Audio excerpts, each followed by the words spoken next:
قیامت کے دن کنز المال کی حدیث ہے، ایک پڑوسی اپنے پڑوسی کو پکڑے گا دامن سے اور گھسیٹ کے اللہ کی بارگاہ میں لے جائے گا اور جا کے کہے گا اے پروردگار میں دنیا میں مشکل میں تھا، اس مشکل گھڑی میں میرے پڑوسی نے مجھ پہ اپنے دروازے بند کر لیے تھے۔ حقوق ہیں پڑوسی کے، کچھ حقوق ہیں ہم پہ، وہ حقوق کیا ہیں یہ آگے تفصیل سے میں عرض کرتا ہوں۔ مسند احمد کی روایت ہے، ایک شخص حضور کی خدمت عالیہ میں حاضر ہے اور کسی عورت کا، کسی خاتون کا تذکرہ ہوا۔ یا رسول اللہ صلی اللہ علیہ وسلم، وہ عورت کثرت صیام کی وجہ سے پہچانی جاتی ہے، یعنی مشہور ہے کہ بڑی روزہ دار ہے، بڑے روزے نفلی بھی رکھتی ہے، اور صدقہ اور نماز کی وجہ سے بھی مشہور ہے کہ بڑے صدقات کرتی ہے اور کثرت سے نوافل بھی پڑھتی ہے، لیکن یا رسول اللہ اس کی زبان سے اس کے پڑوسیوں کو تکلیف ہوتی ہے، اس کے بارے میں کیا حکم ہے؟ فرمایا جہنم میں جائے گی۔ اندازہ فرمائے، نماز، روزہ، نوافل، زکوٰۃ، خیرات سب اپنی جگہ، زبان سے تکلیف دیتی ہے، فرمایا جہنمی ہے۔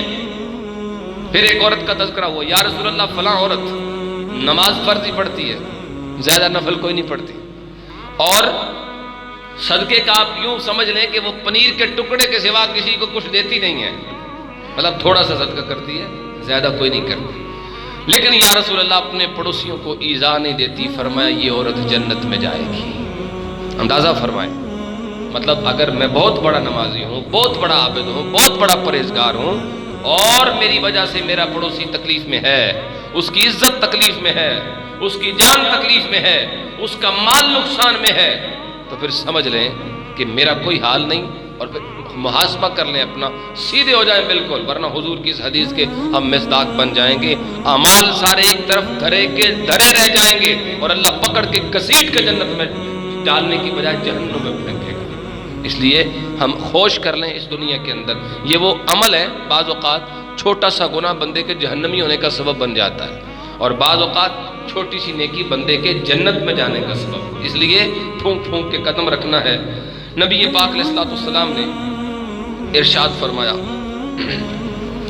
اب یہاں حقوق تفصیل سے بیان کرنے لگا ہوں کہ کون کون سے حقوق ہیں جن کا تعلق پڑوسی سے ہے اور ہم نے وہ ادا کرنے ہیں۔ شعب الایمان میں امام بہقی نے ایک روایت لکھی اور تفصیل سے حقوق کی بات کی ہے۔ فرمایا آقا کریم صلی اللہ علیہ وسلم سے پوچھا گیا، حضور پڑوسی کے دوسرے پڑوسی پر کیا حقوق ہے؟ تو حضور نے فرمایا پہلا حق، جب وہ مدد مانگے تو اس کی مدد کرو، تم مدد کر سکتے ہو اور وہ مدد مانگ رہا ہے، فرمایا اس کی مدد کرو۔ یہاں ایسا ہوتا ہے ہمارے معاشرے کے اندر کہ ہمیں پتہ ہے کہ ہمارے جانے سے اس کی بات بنے گی، ہمارا کوئی خرچہ نہیں آئے گا، صرف ہمارے ساتھ چل پڑنے سے اس کا کام ہو جائے گا پڑوسی کا، لیکن صحیح بات ہے پھر بھی ہم نہیں جاتے۔ بہت سارے لوگ وہ بہانہ بنائیں گے میرے پاس وقت نہیں یار، نہیں جائیں گے۔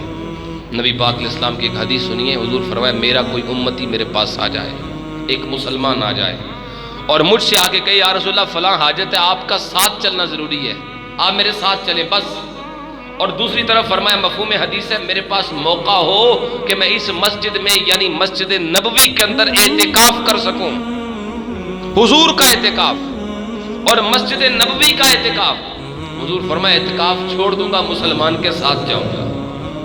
اور جس مسجد نبوی میں اعتکاف کرنے کے لیے آپ پیسے خرچ کرتے ہیں، وہاں کا اعتکاف اور میرا تیرا نہیں امام الانبیاء کا اعتکاف، اتنا قیمتی عمل، فرمایا اسے چھوڑوں گا اور مسلمان کے ساتھ جاؤں گا۔ ہم نہیں جاتے بھائی، جہاں کوئی فائدہ نہ ہو، دنیاوی کو نفع نہ ہو، نہیں جاتے، اس لیے ہمیں جانا چاہیے۔ پڑوسی مدد کے لیے بلائے تو ساتھ جاؤ۔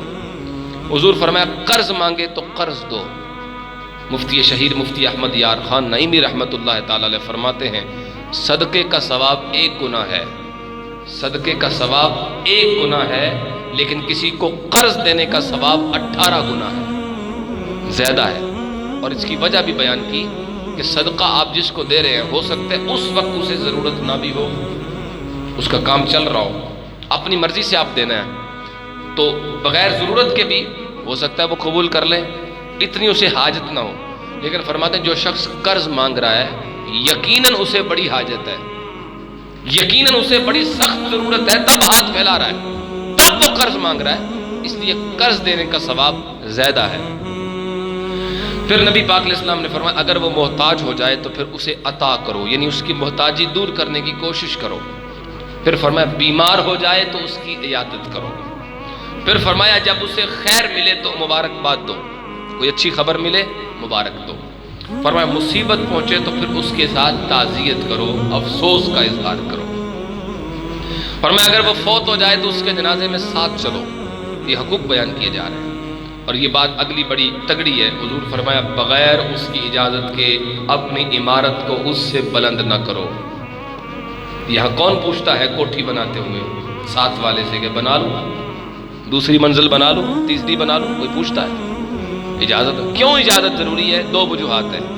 ایک یہ کہ بلند ہوگی عمارت تو ہوا بند ہو جائے گی، ہوا کی کراسنگ کم ہو جائے گی ایک، اور دوسری وجہ اس کی یہ ہے کہ بے پردگی کا خطرہ بڑھ جائے گا، ہمارے چھت سے اس کا سیر نظر آئے گا، اندر کے کمرے تک نظر آئیں گے، اس لیے پوچھنا ضروری ہے کہ اجازت ہے، بلند کر سکتا ہوں؟ اس نے کیا کہنا ہے؟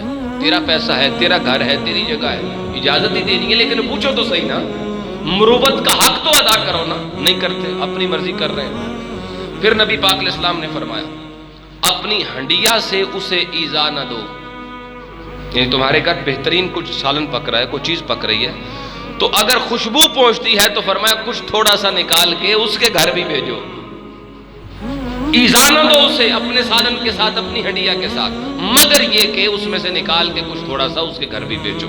اور پھر فرمایا جب تم میوے خرید کے لاؤ تو یا تو ایسے وقت میں خرید کے لاؤ کہ اس کے بچے نہ دیکھیں، اور اگر تم بالکل سامنے لا رہے ہو اور دیکھ رہے ہیں تو پھر کچھ نکال کے اس کے حوالے بھی کرو، اس کے بچوں تک بھی پہنچاؤ، اس کے گھر بھی پہنچ۔ یہ حقوق نبی پاک علیہ السلام نے بیان کیے کہ کسی طریقے سے بھی پڑوسی کو تمہاری ذات سے تکلیف نہ پہنچے، اس کا دل ناخوش نہ ہو، تمہاری وجہ سے اسے دکھ نہ پہنچے، غم نہ پہنچے۔ ایک مسلمان کا اپنے پڑوسی پہ حق ہے۔